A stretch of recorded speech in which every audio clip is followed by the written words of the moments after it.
दोस्तों, हिमालय की गोद में स्थित भगवान शिव को समर्पित अमरनाथ मंदिर हिंदुओं के सबसे प्रमुख तीर्थ स्थलों में से एक है। हर साल दूर दूर से यात्री बाबा बर्फानी के दर्शन के लिए यहाँ पर आते हैं।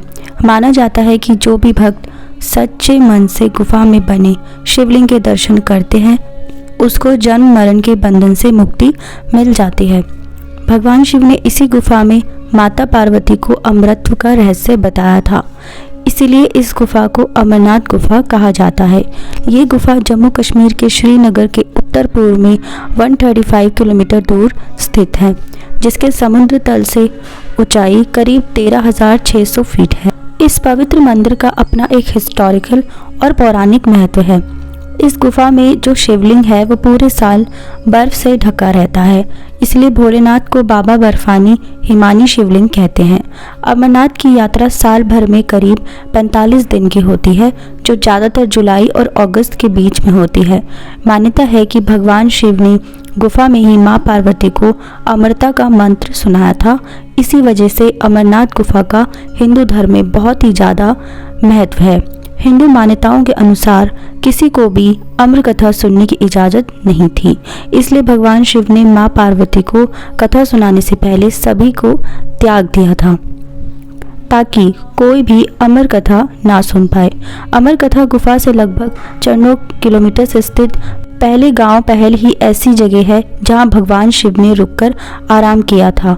उन्होंने अपनी बैल नंदी को भी इसी जगह छोड़ दिया था। नंदी के बिना शिवलिंग को अधूरा माना जाता है। इसके बाद शेषनाग झील पर पहुंचकर उन्होंने अपने सांप को भी उतार दिया था। गणेश जी को उन्होंने महागणेश पहाड़ पर छोड़ दिया था। इसके बाद पंचत्रानी नाम की जगह पर पहुंचकर एकांत में माता पार्वती को मंत्र सुनाया था। अमरता की कथा सुनाए जाने के कारण ही इस गुफा का नाम अमरनाथ पड़ा। हर साल इस गुफा में बर्फ का शिवलिंग प्राकृतिक रूप से बनता है।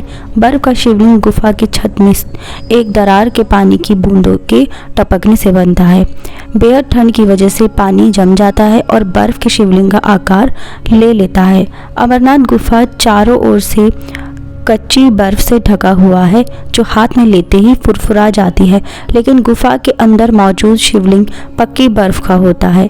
ये शिवलिंग पक्की बर्फ से किस तरह बनता है, ये आज भी एक मिस्ट्री ही बनी हुई है। ये दुनिया का एकमात्र ऐसा शिवलिंग है जो चंद्रमा की रोशनी के आधार पर बढ़ता और घटता है। हर साल यहाँ श्रावण शुक्ल की पूर्णिमा को शिवलिंग पूरा होता है और इसके बाद आने वाली अमावस्या तक शेप में काफ़ी घट जाता है। बर्फ के शिवलिंग के लेफ्ट की तरफ 2 छोटे बर्फ के शिवलिंग भी बनते हैं। कहा जाता है कि ये माता पार्वती और भगवान गणेश के प्रतीक हैं। शिव पुराण के मौजूद कथा के मुताबिक एक बार माता पार्वती ने भगवान शिव के गले में मुंडमाला को देखकर उनसे सवाल किया, हे प्रभु, ये मुंड किसके हैं और आप इन्हें क्यों धारण करते हैं? इसके जवाब देते हुए भगवान शिव ने कहा, ये सारे मुंड तुम्हारे ही हैं। जितनी भी बार तुम जन्म लेती हो और मृत्यु को प्राप्त होती हो, उतनी बार माला में एक मुंड बढ़ जाता है। शिव जी से इस प्रश्न का उत्तर सुनकर माता पार्वती बोली, हे प्रभु, सिर्फ मैं ही मृत्यु को क्यों प्राप्त होती हूँ, आप क्यों नहीं? मैं अमर नहीं हूँ तो आप अमर क्यों हैं?